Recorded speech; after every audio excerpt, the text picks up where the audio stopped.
জিজ্ঞাসা করবে না। সুতরাং আমার বোঝা আমার মাথার মধ্যে তুলে দাও। হযরত ওমর রাদিয়াল্লাহু তাআলা আনহু গভীর রাতে আটার বস্তা মাথায় করে নিয়ে মদিনার রাস্তা দিয়ে দৌড়াইতেছেন, আর ডেকে ডেকে বলে, এই মদিনার মধ্যে মানুষ তো দূরের কথা, একটা কুকুর যদি না খেয়ে মারা যায়, কিয়ামতের কঠিন ময়দানে আসামির কাঠগড়ায় আমি ওমরকে আসামির কাঠগড়ায় দাঁড়ান লাগবে। জোরে কন্যা নাউযুবিল্লাহ।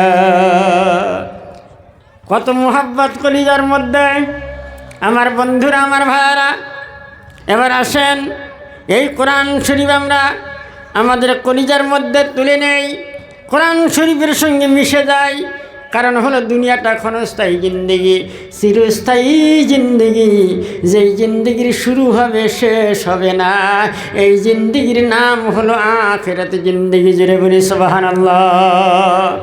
আমার বন্ধুগণ, আল্লাহ রাব্বুল আলামিন কোরআনে কারীমের মধ্যে বলেন, আল-ইয়াওমা নাখতিমু আলা আফওয়াহিহিম ওয়া তুকাল্লিমুনা আইদিহিম ওয়া তাশহাদু আরজুলুহুম বিমা কানু ইয়াকসিবুন। আল্লাহ রাব্বুল আলামিন বলেন, কিয়ামতের কঠিন মাস যেদিন শুরু হবে, ওই দিন আল্লাহ পাক মানুষের মুখের মধ্যে মোহর মেরে দিবেন। মুখটা বন্ধ করে দেওয়া হবে, মুখের মধ্যে মোহর মেরে দেওয়া হবে। ওয়া তুকাল্লিমুনা আইদিহিম, দুটি হাতে আল্লাহর সামনে কথা বলবে। জোরে বলুন সুবহানাল্লাহ।